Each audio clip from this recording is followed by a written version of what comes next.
A shattered life. I don't know when you're going to read this, but I can tell you when it started. I was out for a walk alone in the woods when the entity came for me. It was beyond a blur. It was, for lack of a better term, absence of meaning. Where it hid there were no trees. Where it crept closer there was no grass. Through the arc it leapt at me, there was no breeze of motion. There was no air at all. As it struck I felt the distinct sensation of claws puncturing me somewhere unseen, somewhere I'd never felt before. My hands and arms and legs and torso seemed fine and I wasn't bleeding, but I knew I'd been injured somehow. As I fearfully ran back home I could tell that I was less. I was vaguely tired and it was hard to focus at times. The solution at that early stage was easy. A big cup of coffee helped me feel normal again. For a while that subtle drain on my spirit became lost in the ebb and flow of caffeine in my system. You could say my life began that week actually, because that was when I met Mar. She and I got along great, though to be honest I'm pretty sure I fell in love with her over the phone before we even met.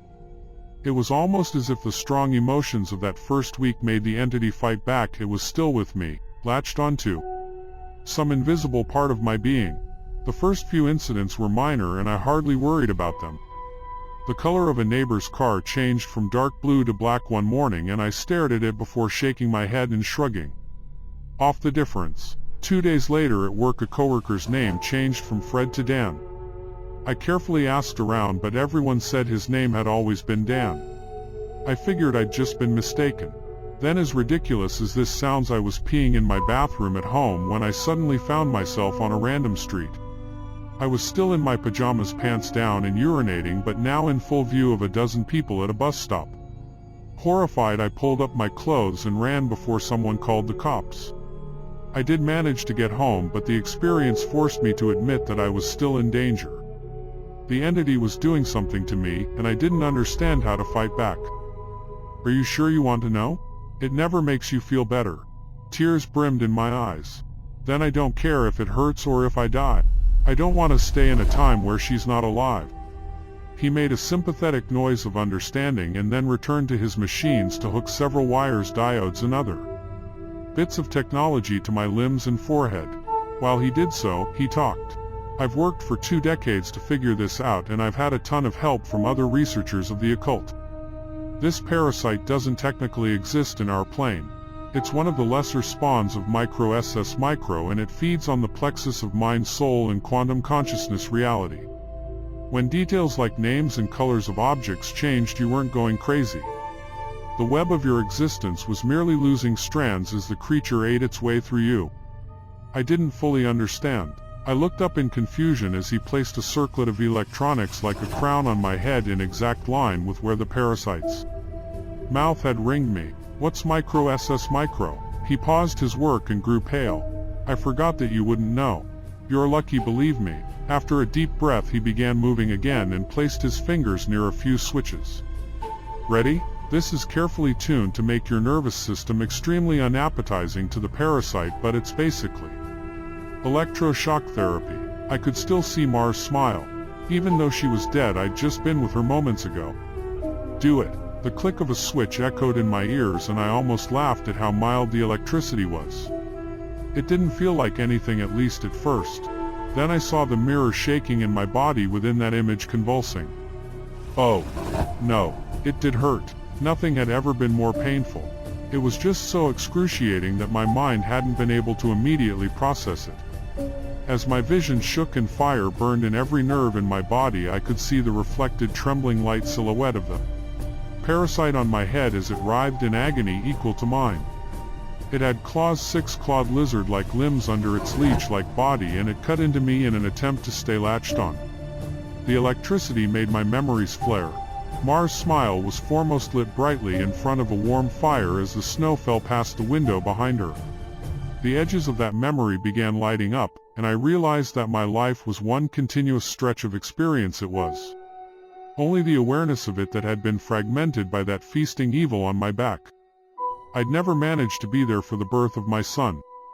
I jumped around it a dozen times but never actually lived it. For the first time I got to hold Mar's hand and be there for her. No, That moment had shifted seamlessly into holding her hand as she lay in a hospital bed for a very different reason. Not this. God, why? It was so merciless to make me remember this. I broke down in tears as nurses rushed into the room.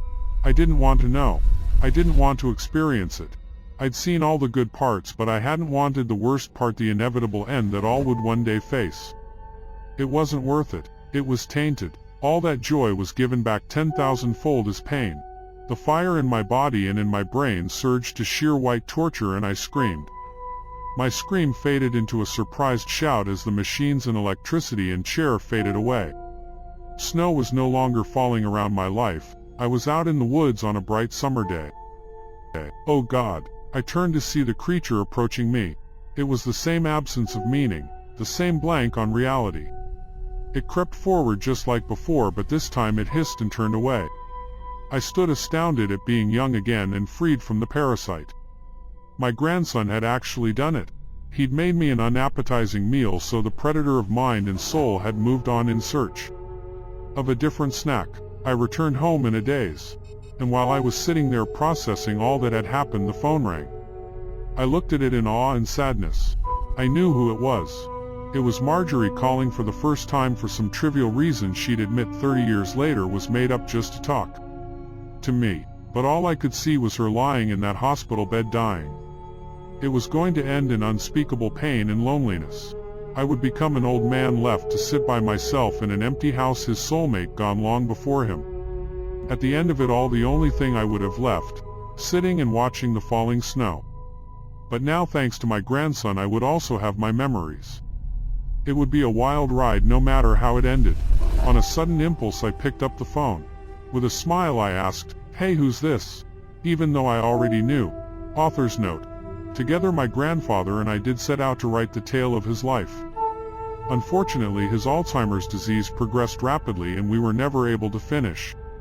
He's still alive, but I imagine that mentally he is in a better place than the nursing home. I like to think he's back in his younger days, living life and being happy, because the reality is much colder. It's snowing today. He loves the snow. When I visited him, he didn't recognize me, but he did smile as he sat looking out the window. Blog, http, Matt Demersky. FB, https, www. Facebook, TW, https, Twitter, https, Imager. Mar showed up that evening, but she had her own key. "Hey," I asked her with confusion. "How do you get a key?" She just laughed. "You're cute. Are you sure you're okay with this?" She opened a door and entered a room full of boxes. I know living together is a big step, especially when we've only been dating 3 months. Living together? I'd literally just met her the week before. Thing was, my mother had always called me a smart cookie for a reason. I knew when to shut my yap. Instead of causing a scene, I told her everything was fine, and then I went straight to my room and began investigating. My things were just as I had left them, with no sign of a 3-month gap in habitation, but I did find something out of the ordinary. The date. I shivered angrily as I processed the truth. The entity had eaten 3 months of my life. What the hell was I facing? What kind of creature could consume pieces of one's soul like that? I'd missed the most exciting part of a new relationship, and I would never understand any shared stories or in-jokes from that period. Something absurdly precious had been taken from me, and I was furious. That fury helped suppress the entity. I never imbibed alcohol. I drank coffee religiously. I checked the date every time I woke up. For 3 years I managed to live each day while observing nothing more than minor alterations. A social fact here, and there's someone's job how many kids they had, that sort of thing, the layout of nearby streets, the time my favorite television show aired, that kind of thing. Always those changes reminded me the creature still had its claws sunk into my spirit. Not once in 3 years did I ever let myself zone out. One day I grew careless. I let myself get really into the season finale of my favorite show. It was gripping, a fantastic story. Right at the height of the action, a young boy came up to my lounger and shook my arm. Surprised, I asked, "Who are you? How did you get in here?" He laughed and smiled brightly. "Silly daddy." My heart sank in my chest. I knew immediately what had happened. After a few masked questions, I discovered that he was 2 years old and that he was my son. The agony and heartache filling my chest was nearly unbearable. Not only had I missed the birth of my son I would never see or know the first years of his life. Mar and I had obviously gotten married and started a family in the time I'd lost, and I had no idea what joys or pains those years contained. It was snowing outside. Holding my sudden son in my lap I sat and watched the flakes fall outside. What kind of life was this going to be if slips in concentration could cost me years? I had to get help. The church had no idea what to do. The priests didn't believe me and told me I had a health issue rather than some sort of possession. The doctors didn't have any clue. Nothing showed up on all their scans and tests, but they happily took my money in return for nothing. By the time I ran out of options, I decided to tell Mar. There was no way to know what this all looked like from her side. What was I like when I wasn't there? Did I still take our son to school? Did I still do my job? Clearly I did, because she seemed to be none the wiser, but I still had a horrible feeling that something must have been missing in her life when I wasn't actually home inside my own head. But the night I set up a nice dinner in preparation, she arrived not by unlocking the front door but by knocking on it. I answered and found that she was in a nice dress. She was happily surprised by the settings on the table. A fancy dinner for a second date? I knew you were sweet on me. Thank the Lord I knew when to keep my mouth shut. If I'd gone on about being married and having a son, she might have run for the hills. Instead, I took her coat and sat down for our second date. Through carefully crafted questions I managed to deduce the truth. This really was our second date. She saw relief and happiness in me, but interpreted that as dating jitters. I was just excited to realize that the entity wasn't necessarily eating whole portions of my life. The symptoms, as I was beginning to understand them, were more like the consequences of a shattered soul. The creature had wounded me, broken me into pieces. Perhaps I was to live my life out of order, but at least I would actually get to live it. And so it went for a few years from my perspective. While minor changes in politics or geography would happen daily, major shifts in my mental location only happened every couple months. When I found myself in a new place and time in my life, I just shut up and listened, making sure to get the lay of the land before doing anything to avoid making mistakes. On the farthest flung leap yet, I met my 6-year-old grandson and I asked him what he wanted to be when he grew up. He said, "Writer." I told him that was a fine idea. Then I was back in month 2 of my relationship with Mar, and I had the best night with her on the riverfront. When I say the best, I mean the best. Knowing how special she would become to me, I asked her to move in. I got to live through what I'd missed the first go-around, and I came to understand that I was never mentally absent. I would always be there eventually.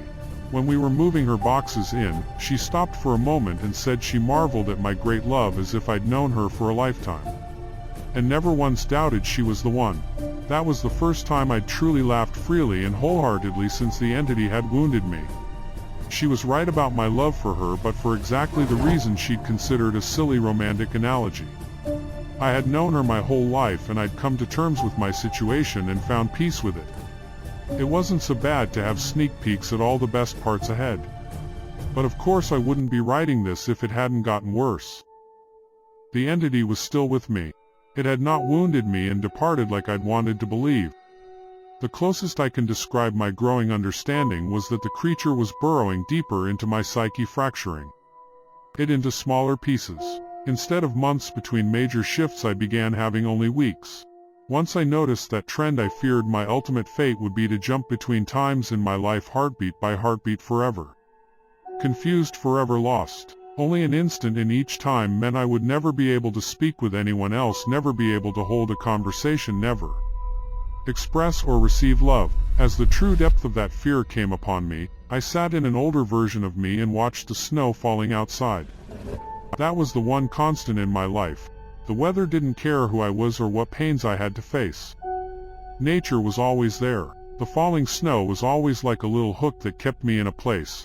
The pure emotional peace it brought was like a panacea on my mental wounds, and I'd never yet shifted while watching the pattern of falling white and thinking of the times I'd gone sledding or build a snow fort as a child. A teenager touched my arm. "Grandpa, eh?" He'd startled me out of my thoughts, so I was less careful than usual. "Who are you?" He half grinned as if not sure whether I was joking. Handing me a stack of papers, he said, "It's my first attempt at a novel. Would you read it and tell me what you think?" "Oh, of course. Pursuing that dream of being a writer, I see." He burned bright red. "Trying to anyway." "All right, run off, I'll read this right now."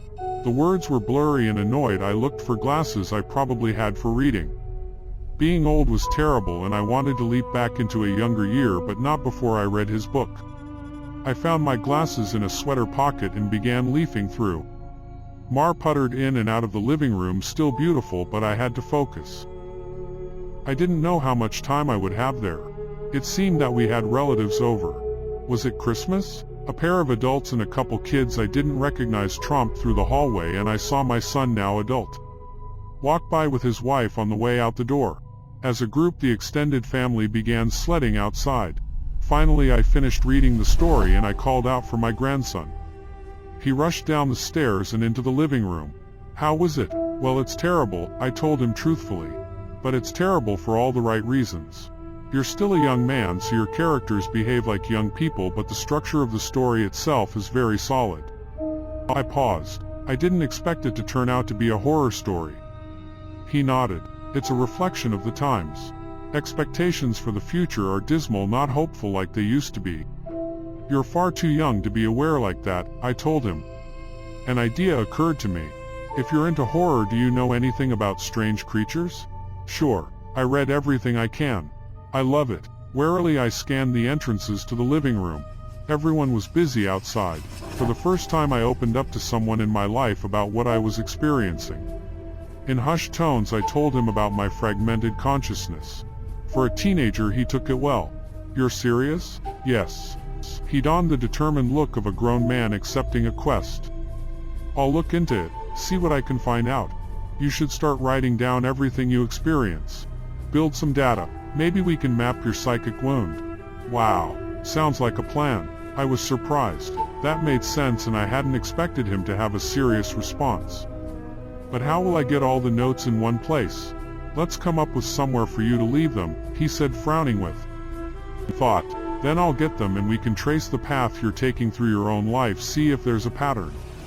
For the first time since the situation had gotten worse, I felt hope again. "How about under the stairs? Nobody ever goes under there." "Sure." He turned and left the living room. I peered after him. I heard him banging around near the stairs. Finally he returned with a box, laid it on the carpet and opened it to reveal a bursting stack of papers. He exclaimed, "Holy crap." But of course, being a teenager, he didn't really say crap.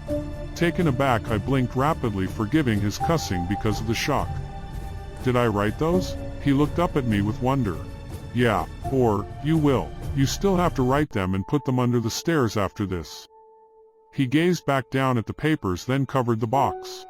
"So you probably shouldn't see what they say. That could get weird." That much I understood. "Right." He gulped. "There are like 50 boxes under there, all filled up like this. Deciphering these will take a very long time." His tone dropped to deadly seriousness. "But I will save you, Grandpa. Because I don't think anyone else can." Tears flowed down my cheeks then, and I couldn't help but sob once or twice. I hadn't realized how lonely I'd become in my shifting prison of awareness until I finally had someone who understood. "Thank you. Thank you so much." And then I was young again and at work on a random Tuesday. Once the sadness and relief faded, anger and determination replaced them. After I finished my work, I grabbed some paper and began writing. While the weeks shifted around me, while those weeks became days and then hours, I wrote every single spare moment about when and where I thought I was. I put them under the stairs out of order. My first box was actually the 30th and my last box was the first. Once I had over 50 boxes written from my perspective, and once my shifting became a matter of minutes, I knew it was up to my grandson to take it from there. I put my head down and stopped looking. I couldn't stand the river of changing awareness any longer. Names and places and dates and jobs and colors and people were all wrong and different. I'd never been older. I sat watching the snowfall. A man of at least 30 that I vaguely recognized entered the room. "Come on," I think I finally figured it out. I was so frail that moving was painful. "Are you him? Are you my grandson?" "Yes." He took me to a room filled with strange equipment and sat me in a rubber chair facing a large mirror twice the height of a man. The pattern finally revealed itself. "How long have you worked on this?" I asked him aghast. "Tell me you didn't miss your life like I'm missing mine." His expression was both stone cold and furiously resolute. "It'll be worth it." He brought 2 thin metal rods close to my arm and then nodded at the mirror. "Look, this shock is carefully calibrated." The electric zap from his device was startling but not painful. In the mirror I saw a rapid arcing light silhouette appear above my head and shoulder. The electricity moved through the creature like a wave, briefly revealing the terrible nature of what was happening to me. A bulging leech-like mouth was wrapped around the back of my head, coming down to my eyebrows and touching each ear, and its slug-like body ran over my shoulder and into my very soul. It was a parasite, and it was feeding on my mind. My now adult grandson held my hand as I took in the horror. After a moment he asked, "Removing it is going to hurt very badly. Are you up for this?" Fearful I asked, "Is Mar here?" His face softened. "No, not for a few years now." I could tell from his reaction what had happened, but I didn't want it to be true. "How? We have this conversation a lot," he responded.